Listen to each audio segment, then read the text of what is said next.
So, ani ni siya, guys.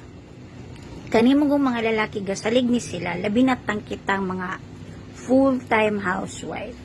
Gasalig ni sila nga wa kay miskin na 5 tabos nga ato ang kwarta.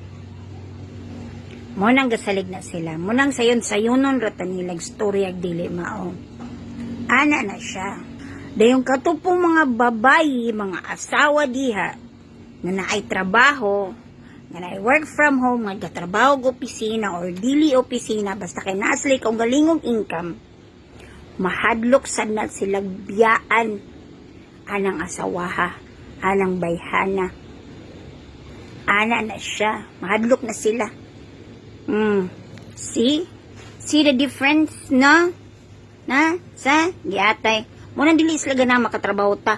Kaya ma-insecure man na sila, ilang ego, matandog. Ana na.